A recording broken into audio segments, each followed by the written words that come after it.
Hi, everyone. Good morning. Good morning to everyone. I'm Andrea Tarr. I'm the Program Director of SCAN, and welcome to kind of like a coffee and conversation. We're having an early morning virtual event.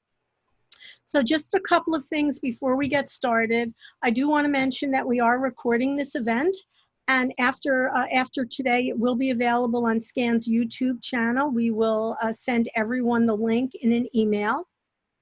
Also, I want to let you know we do have two speakers for you today.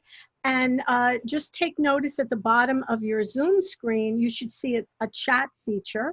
So if you have any questions for either panelist, you will be able to write your question in the chat, and we will be monitoring that. And as time allows, we will answer as many questions as we are able to.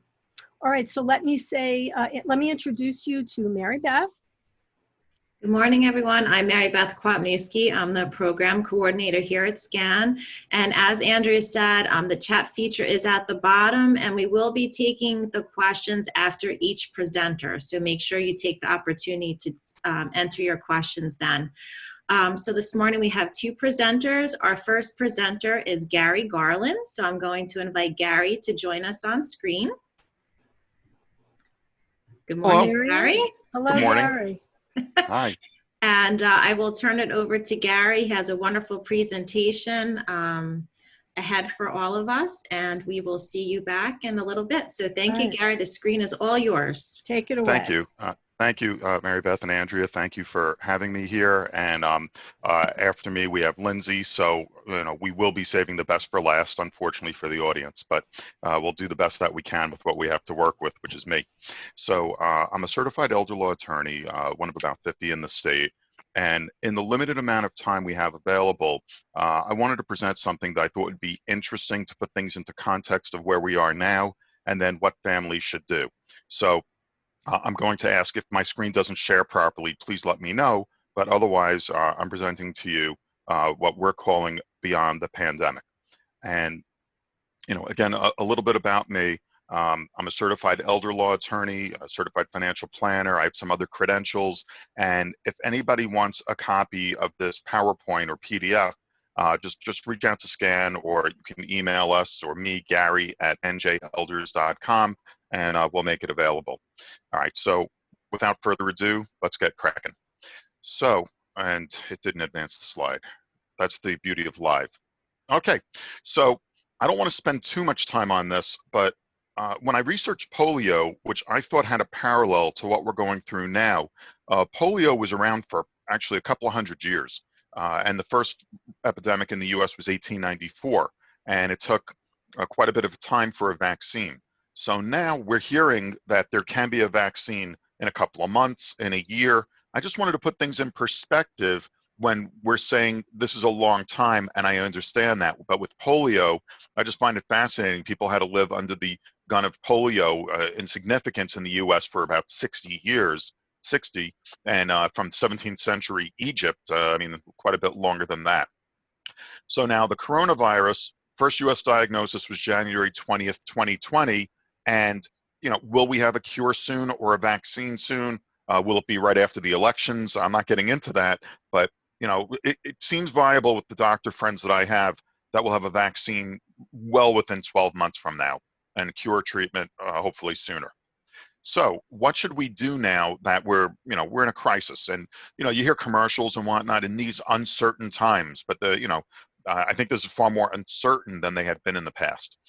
So we know failing to plan is failing to fail, and ostriches don't come out ahead. So what do we do to be proactive, take care of things now, and look beyond? So in our view, there are 4 pillars of estate and financial concerns as part of the aging process: legal, health, financial, and tax. And if any of these 4 pillars collapse, the platform that you're on or the roof will collapse as well. So we want to make sure we have all of that under control. For legal, and this is what you would typically go to an elder law attorney for, which I am, those are documents, and everybody or most people know what a will is. A will lets you leave what you want to who you want, the way you want to do it. A trust is a bit more significant, and it lets you do some other things. The living will is also called an advance directive in case, God forbid, you're in a permanent vegetative brain dead state. or you're so terminally ill, do you want to be kept alive on machines, or do you want to go? Healthcare powers of attorney allow you to name an agent to make medical decisions on your behalf, and so on. So here in the office, we define estate planning as wealth transfer and getting things to the next generation, whereas elder law may involve preparing for long-term care expenses. And that can include getting help in the house or in assisted living or in a nursing home. So how do we protect? What are we looking to do? And asset preservation or asset protection planning means different things to different people. Sometimes it means protect against taxes, sometimes from divorces or creditors. Is it at your generation, at your level, or for the next generation? And then healthcare, are we going to be getting care if we need it at home or out in the community or in the nursing home? Do we have to come up with a private pay? How are we going to pay for that? Health drives the law. So pillar number 2, if you're healthy, it's very different than if you're not. And an example that I have where death is inexpensive but sick is costly, if you're in an airplane and Captain Sully isn't flying, that's a very cheap day for you. But if you're sick and linger, that can be $100,000 a year or more in long-term care expenses. So we use elder care coordinators, licensed social workers in our practice to help families find, get, and pay for good care, right? There's no place like home, but is it appropriate or safe for you? And then one of my favorites is men plan and God laughs. So just because we think we know what our aging process will look like doesn't mean that our bodies will agree. Financial, how will you pay for good care? And it's going to come from savings, from income. Do you have other assets that you can liquidate, investments, so on, children, or governmental benefits? And a major portion of what we do is get governmental benefits to help cover the costs of long-term care. Financial. So again, even ignoring the legal realm, part of it is, are you invested properly? Are your assets aligned properly? Are you aligned for a good retirement? And when we think about, say, the stock market, we can make a lot of money and we can lose a lot of money. And then we think about Babe Ruth, who was the home run king, but he was also the strikeout king. So if you're invested beyond your risk tolerance, are you swinging for the fences like Babe Ruth, where you can get a home run or a strikeout, and is that appropriate for you? Also, have you done any planning in the past, and have you brought that to fruition? And have you anticipated long-term care expenses? And I think the studies show 50% of the population will be in a long-term care facility for some period of time. So you look left, you look right, and if it's not one of them, then it's you. And that was the same thing they said to us in the first day of law school, where 50% would drop out. Look left, look right. If it's not them, it's you. So if you have long-term care insurance, that's a good thing, and something is better than nothing. But do you have enough? And is it the right type, and so on? Let's talk about the tax pillar. And by the way, I'm running through this much faster than I thought I would. So I think we're going to have a lot of time for questions, or Lindsay may have some extra time. So with taxes, we have an election coming up. We have a current tax scheme that's due to expire in 2025, which had significant tax cuts. And if we have a Democrat come in, and I don't want to be political, but let's back it up. If we have a Republican come in, I still expect taxes to go up. We have to pay for $3 trillion of stimulus. If we have a Democrat coming in, I'm pretty confident the taxes will go up significantly. And then part of the other issue is, if we have a Democratic government versus Republican government, will they repeal the tax code that was due to expire in 2025? Will they bring that in, 5 years earlier or so? So I do expect taxes to go up. And part of it is, there's 3 tiers of assets that you may have. You may have tax-free, you may have tax-deferred, and then you have purely taxable. So for example, when you take $1 out of an IRA, a typical IRA, traditional, that is ordinary income, and that shows up on your tax return. If you take $1 out of your bank account, you've already paid taxes on that money. So when you take $1 from your bank account, you're getting $1. When you take $1 out from your IRA, you're really left with maybe 20 cents, maybe more, maybe less, depending upon your level. Other things that people get caught up with is they miss capital gains tax treatment. So capital gains taxes are at a lower rate than ordinary income, and most of the places you'll see capital gains are on, if you you sell a stock for a profit, or if you sell a piece of real estate for a profit. And we have exemptions for our current primary residence. So there are things that we can do or shouldn't do, and sometimes people will give the house to the kids where maybe they shouldn't have. So we run into some issues there. Lastly, the estate tax exemption is presently $11.6 million per person. So that's about $23.2 million per couple. So that really reduces the amount of people who are paying an estate tax. I fully expect that to change, whether in 2025 or sooner. I personally think that level is way too high. Too many people are slipping through. New Jersey used to charge $675. So at $674, you did not pay an estate tax, and at $676, you did. Now you can have $11 million in New Jersey and there's no estate tax. So I think something has to give. Okay. I talked fast. I know. I'm from Brooklyn. All right. So what should you do? Ensure your ducks are in a row. And that's something that Mary Beth said to me earlier today, people getting ducks in a row.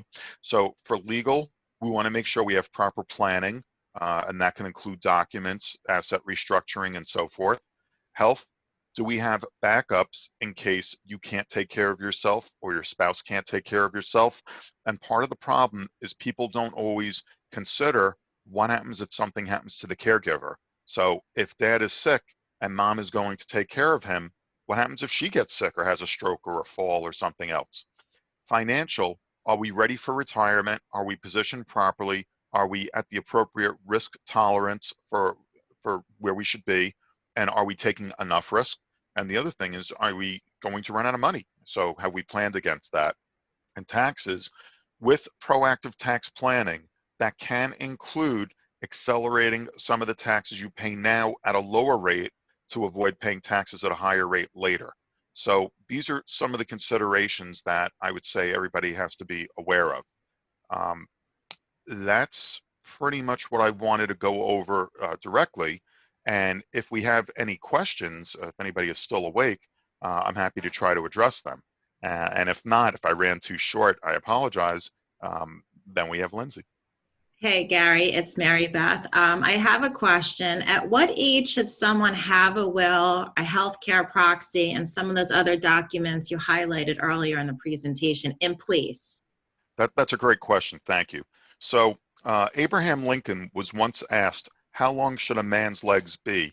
And he said, I reckon long enough to reach the ground.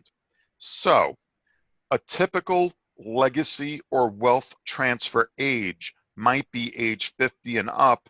You're a little more worried about your mortality, but we get folks in here 23 years old, they just got married, they don't have very much, maybe they have a little bit of term life insurance, and they may also have a baby on the way. So for them, the will is less about wealth transfer as it is for guardianship of that minor child or the baby.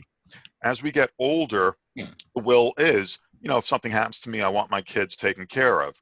And then later on, so if we look at the 3 stages in a person's financial life, for example, we have accumulation, then we have preservation, then we have wealth transfer.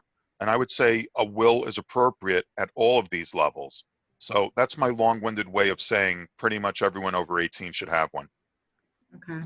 And I'm going to ask this question because I have a college student. So again, what about a healthcare proxy? Same thing? I mean, again, once they're an adult, if they can't make their own decisions and they get sick, we're in a pandemic, how do you address that? You're absolutely right. Once our child is 18, they've hit the age of majority for New Jersey and for New York. Some states, I believe it's 21. I couldn't tell you which states. I'm only licensed in New York and New Jersey. I have a colleague where recently he had me do legal documents for his 18-year-old daughter before she went to college. And I should admit, the cobbler has no shoes. My daughter's in college right now. She's a freshman, and we didn't do documents for her. We should. The other advantage or sneakiness, if you will, aside from us taking care of things now, so if my wife more likely and then me as the backup for her financial power of attorney, which is fine. I'm covering everything and she has nothing. So we don't need that for her, but we can do it anyway. But the healthcare power of attorney, who can make medical decisions. Now let's fast forward a few years and your 18, 19, 20-year-old just got married. And guess what? Without the legal documents in place, their new spouse of 3 weeks may be able to override your decisions, the parent for the last 25 years. So most people don't come to me and say, I'm worried when my son or daughter gets married, my in-law, who should really be an outlaw, will have control over their affairs versus me. But that's the reality. So if you have the documents in place until they stop procrastinating like that ostrich and get around to doing some planning, you could still make those decisions if necessary and appropriate. So I would recommend for the college age as well. Okay. All right. Another question. Why is long-term care insurance so intimidating? I had a friend who, We probably need an hour for that answer. no, this is great. Who needs a presentation? So I have a friend who used to say, people aren't against insurance, they're just against paying for it. Now, I think part of the issue with long-term care insurance, it's twofold. One is those who want it can't afford it, or those who can afford it are sick and can't qualify for it. So it's like a catch-22. But with long-term care insurance, there's an expense involved. The other thing is you got to kind of pick the right thing. So if you pick a plan that covers you for 3 years, that might have been okay before 2006. But now Medicaid, not Medicare, but Medicaid has a 5-year look-back period. So if I'm sick today and my long-term care insurance gets me through 3 years, that means I have 2 more years without any insurance. And then the other question is, what does sick mean? Did I have a stroke and I can walk, but I have a limp? All right, it stinks, but you can get around with that. Or does sick mean something else where I'm completely unable to care for myself? And then do I need care at home, assisted living, or skilled nursing? And if I need a 2-person lift, I'm going to be in skilled nursing. And that can be $15,000 a month. So I said earlier, something is better than nothing. But if I have long-term care insurance that pays $150 a day and my expenses are $400 a day, well, the $150 helps, but it's not even half. So I think part of the intimidation is there's a cost. I think part of the intimidation can be you didn't pick the right policy or the right benefits. And then until a few years ago, some of these insurance salesmen would tell me, yeah, and long-term care policy rates have never gone up. And then a couple of years ago, they doubled. So what does that mean? If you had, I'm making this up, but if you had $150 a day for 3 years, for the same price, you either had $75 a day for the 3 years or $150 a day for a year and a half, or they doubled the price on you. So if you were paying $6,000 a year, you might pay $12,000 a year. So we have different strategies and things that we can do to help people in the office. I don't want them to be completely intimidated, but long-term care insurance is something that's pretty important. And the sweet spot that you didn't ask me, sweet spot's about 55. Now, I got mine when I was 50, but I'm also in the industry. But 55 is the sweet spot. Doesn't mean it's 60 or 65 you can't get it. Just gets more expensive. You can get it at 40, but that may be a little premature that you're paying some premiums for nothing. So there's different policies out there as well. They're very different treatment. I'm happy to speak to people about it if they have questions. And Gary, when you say a sweet spot, is that because of the pricing? Because you're not at high risk, you're not right there yet? Right, it's pricing versus your illness and so forth. So the camera makes me look 5 pounds lighter. I gained, aside from what I gained on COVID, I can't blame COVID for the last few years. I could try. So I felt if I didn't get it at 50, like an old car, stuff is going to start to go wrong. I wake up, I have aches and body parts I didn't know I had. And what does that mean? Down the line, I'm going to have a harder time getting written up. And, part of it is the interesting thing, underwriting is different for life insurance and long-term care insurance.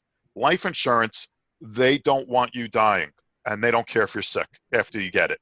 Long-term care insurance, they don't want you sick. They're okay if you go bye-bye. You go bye-bye, they don't pay. You're sick, they have to pay. So it's different underwriting and different focuses on the two types of insurance. Good point. Good point. Follow-up question on wills. What happens if you do not have a will? No problem. Uncle Murphy has a will for you, and it goes something like this.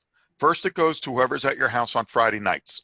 And if you run out of people at your house on Friday nights, it's whoever you see at Thanksgiving. And if you run out of those people, it's the family reunion. And after that, we don't care. They're coming out of the woodwork. So under intestacy, it's what you would think of as next of kin. But here's what happens. You have 3 kids and you didn't talk to one of them for 20 years. They're in for a full 1/3. And by the way, child number 2, the gambler, who you gave money to and you want the other 2 kids to get more than that gambler, he or she gets the straight 1/3, and so forth. So you lose control of how it's distributed, and you lose control over who gets it. So it doesn't necessarily go to the state. That's called a sheet. So if we run out of people to leave it to, it does go to the state, but that's very unlikely. It's next of kin. Okay. And I'm going to add a follow-up. If you have a bank account and someone's listed as a beneficiary, just as a reminder, that takes hold first and then it goes to the will, right? The will does never override when someone's named as a beneficiary on a bank account. That's correct. So the will is a last resort. And for example, when we use a trust as a centerpiece to a plan, we will use a will as a backup device. And I call it a safety net for the trapeze artist. So if I have a house, and when I give seminars, I use this example, I have a house with a husband and wife on it, and the husband's will says, my half goes to my girlfriend. And then I joke, he died first because the wife found the will and killed him. But no, let's forget that part. So we have a husband and wife, they're on the deed. Husband will says, half goes to my girlfriend on his death, and he dies first. Who gets his half of the house? And when I do a seminar, a third of the hands go up and a third don't, and then the others are asleep. So what happens is, by operation of law, I know who gets that half the house. If the deed says husband and wife as joint tenancy, survivor gets all, even though there's a conflict with the will. So that goes exactly to what Mary Beth just asked. So if I have a joint bank account with somebody, or if I have a pay on death, then that goes to the other person on the account or the pay on death. The will is a last resort when we don't know what to do. Similarly, when we look at life insurance, if we have a beneficiary, if the will says my life insurance policy 123 goes to so-and-so, no, not necessarily. You look at the beneficiary designation.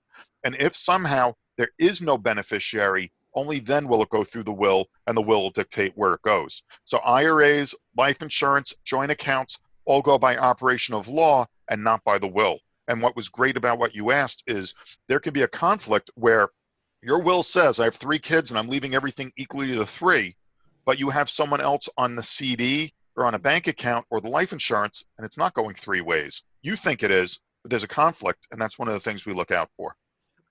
Okay. We have a question. Are internet forms for wills, advance directives, etc., do they have as much value as forms provided by a professional like yourself? My answer would be if they work. So you technically don't have to go to a doctor for a nose job or a vasectomy, but I would highly recommend that you do. But you might be able to get away with it with a chisel or scissors. Okay. And Gary does stand up on the side. On that note. We were joking earlier. Okay, so as an elder care attorney, what advice do you have for the families out there during this pandemic who have family members in long-term care facilities? Because many of us have not seen our loved ones, and I feel like we're not going to see this lifted anytime soon. We're seeing them outdoors, but not in their environments, if you will.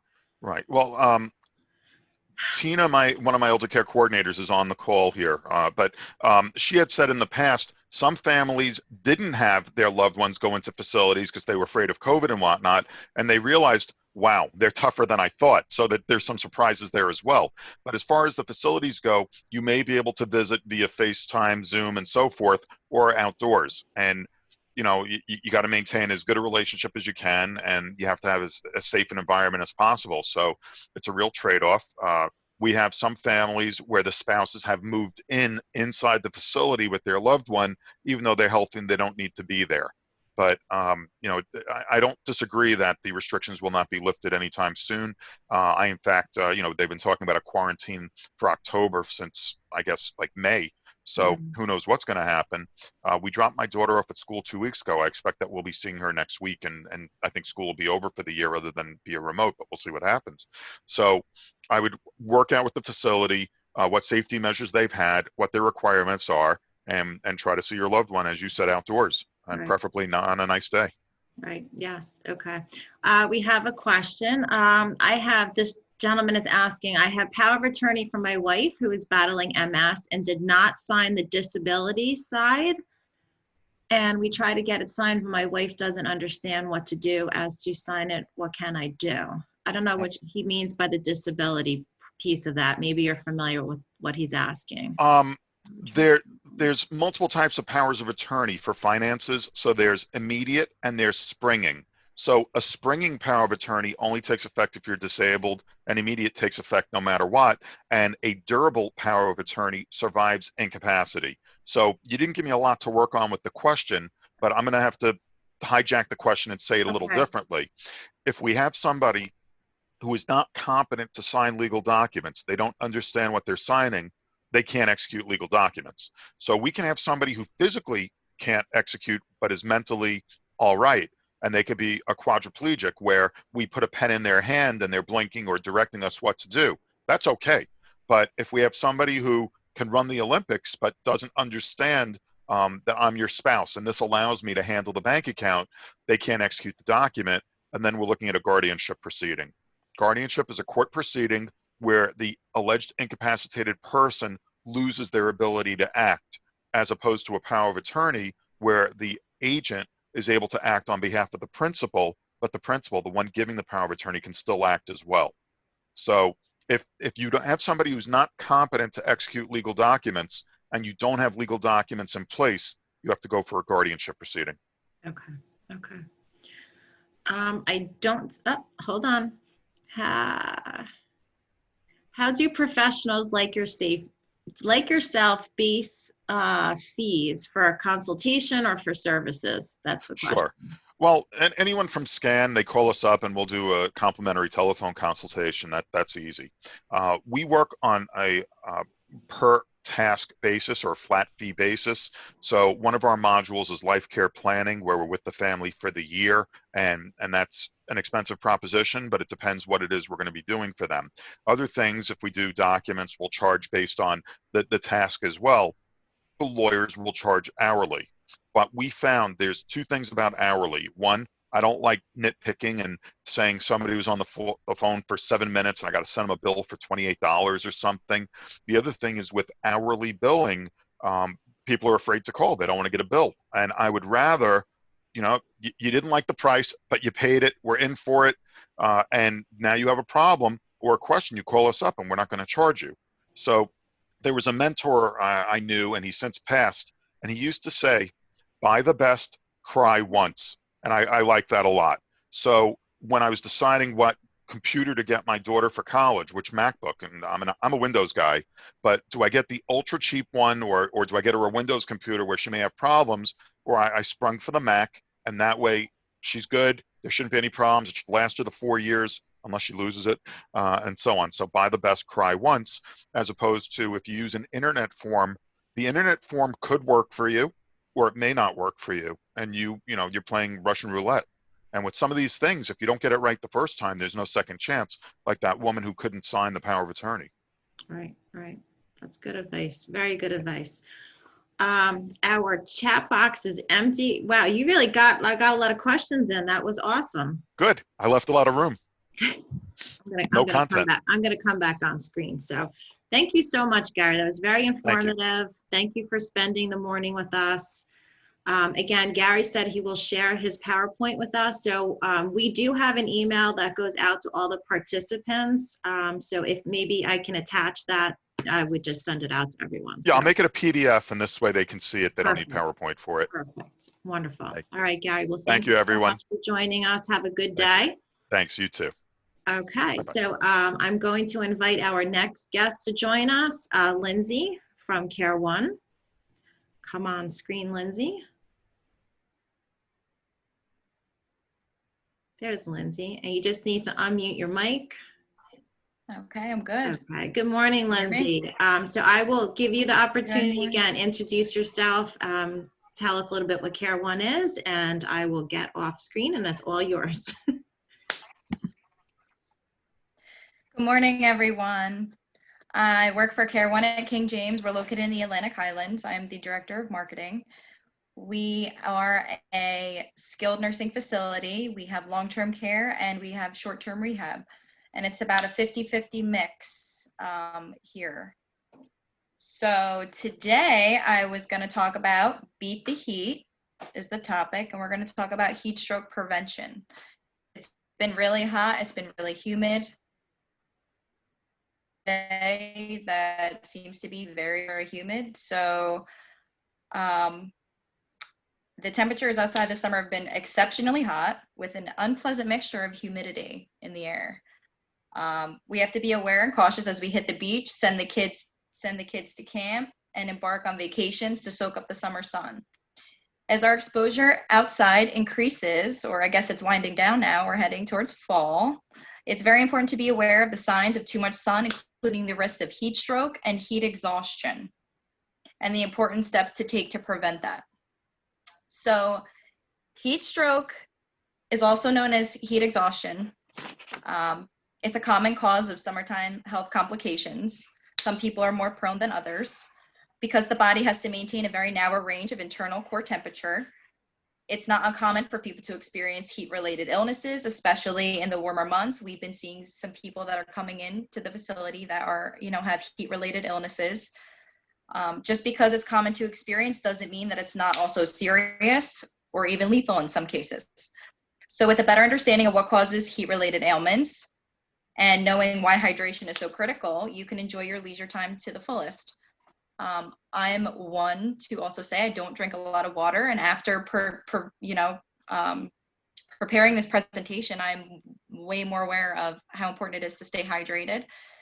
And heat-related illness is the most severe, followed by other conditions like heat cramps and heat exhaustion. The first signs of minor heat illness include dizziness, cramps, muscular tightening, and spasms, and lightheadedness. Some of you may have experienced that if you were outside for a prolonged amount of time, especially with how hot and humid it's been. If you don't properly hydrate, symptoms can worsen until the body completely loses the ability to cool itself, resulting in heat stroke. That's how it occurs. So heat stroke is when the core body temperature reaches up to 104 degrees, and it's caused by prolonged exposure to high temperatures and humidity. Heat stroke and heat exhaustion can occur due to excessive physical activity and dehydration in high heat and humidity. It's very important to realize that heat stroke is a true medical emergency, and it can be life-threatening if not quickly recognized and properly treated. So you do have to, don't just say, oh, I don't feel good. Just make sure you hydrate, make sure you get shade. So signs of heat stroke, which I found really interesting, the one thing that I found interesting was lack of sweating. So when your body temperature reaches 104 degrees or higher, you actually stop sweating. And you may display a racing heart rate, increased pulse, headache, fatigue, muscle weakness, other cramps, a little bit of confusion, including some hallucinations, loss of consciousness. Heat stroke can really advance in the age groups that it really, is the worst, is infants, elderly, athletes, and outdoor workers during activity in hot temperatures. So signs of heat exhaustion are a little different than signs of heat stroke. Heat exhaustion, you're going to have heavy sweating, paleness, muscle cramps, a little bit of fatigue, tiredness, weakness, dizziness, upset stomach.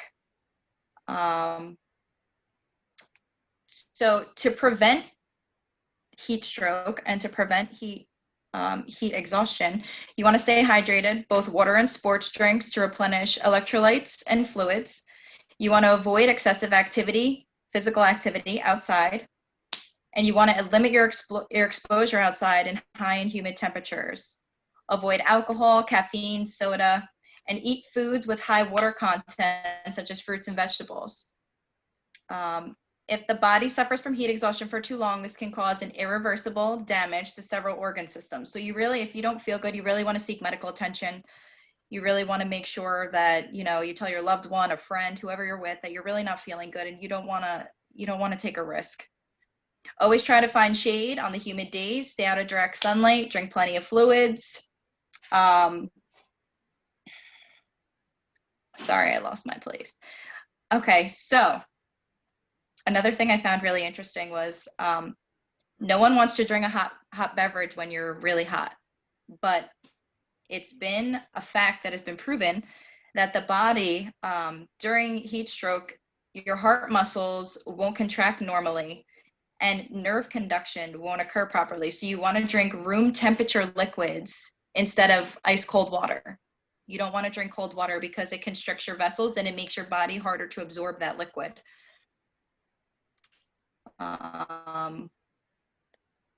So some tips, I'll go over tips again real quick.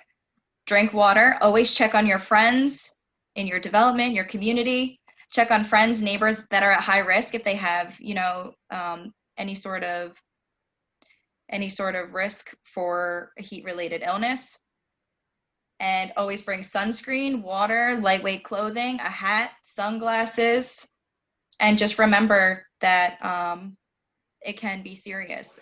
So CareOne here, we've been doing a lot of reach out to the community during these hot days. And we've just been letting people know that with COVID, there is a Medicare waiver right now. You don't need to go to the hospital if you feel fatigued, if you feel dehydrated. We can treat you. We do IV antibiotics. We can give you rehab. We can help you. During COVID, you really don't want to go to the hospital right now. So we can send transportation, pick you up. If you feel fatigued, I had a couple people that ended up coming in because they felt like they were dehydrated. They were here for a few days and then they went back home. It's just really, we're here for you and we're here to serve the community, and we want you guys to be happy and healthy and safe. So that's really all I have. I know it wasn't that long, but that's pretty much all I have. Hey, Lindsay.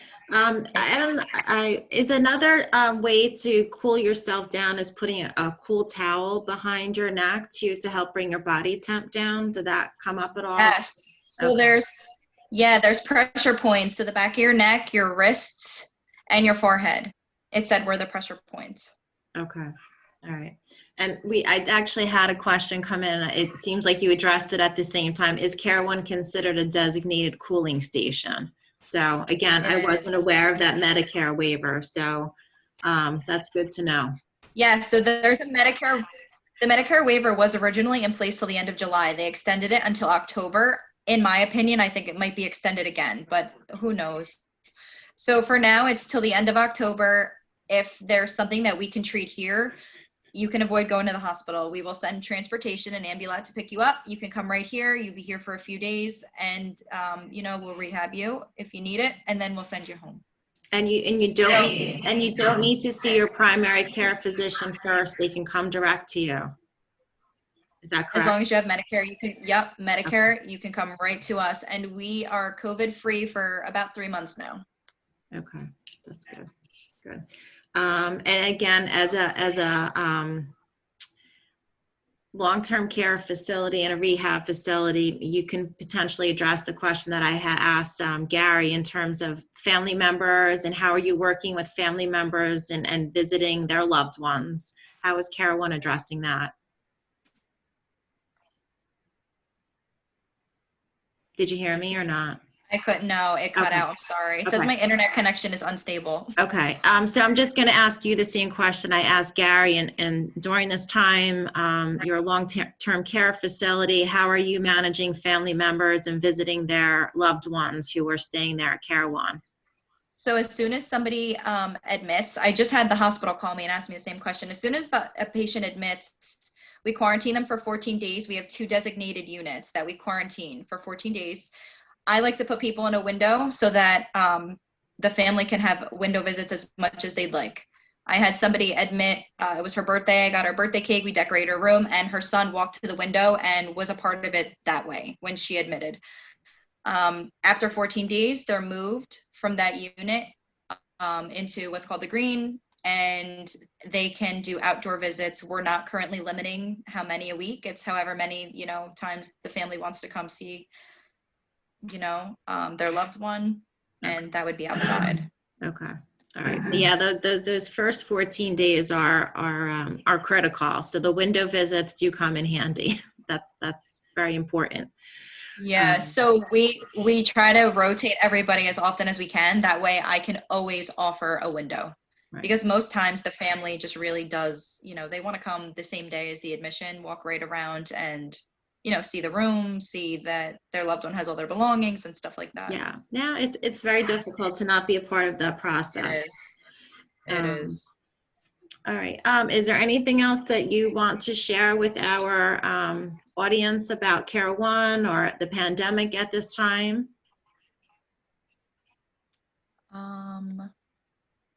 Not really. So I mean, we do have private rooms available. Like I said, you can use us for a short time. You can use us for a long time.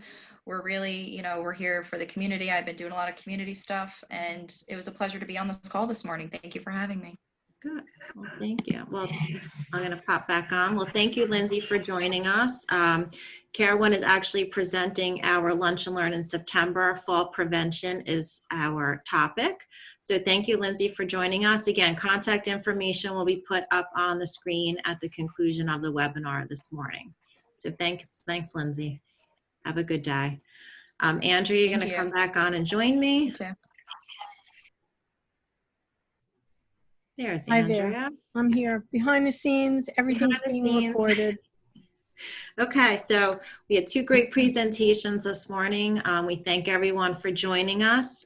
We have some information to share. So SCAN FYI tomorrow morning. Andrea and I host every Wednesday morning. It's on Facebook Live, and it's always recorded and shared to all our SCAN community.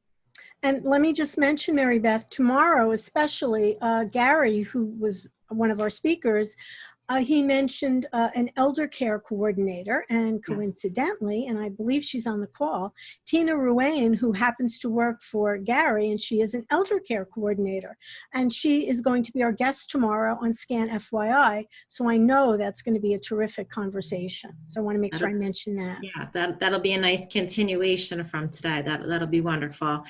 So our next Lunch and Learn dates, if anyone wants to jot this down, September 24th, again, Monmouth Medical is presenting on women's health, and CareOne is presenting on fall prevention. And then October 15th, November 5th, and December 3rd are the following dates. And we're back to our usual time, which is 12:30 to 1:30. SCAN's fall semester will be in full swing starting September 14th to December 11th. All of our information about our fall semester is available up on our website, the class listing, registration form, and membership information. I think that's all I had to share. You know what I want to just mention, if someone is looking for us on Facebook, SCAN's Facebook page, it's facebook.com, obviously, but it's SCAN NJ, and that's how you'll find us. So I just want to make sure everybody knows, because I know you're going to want to watch tomorrow. Okay, well, it was a good presentation today. Yes, we thank everyone for participating. Yes. We will be drawing 3 winners from our participants today for 3 gift cards. So look for an email from us. And we will be following up with a recorded copy of this presentation today, as well as contact info we will put up on the screen.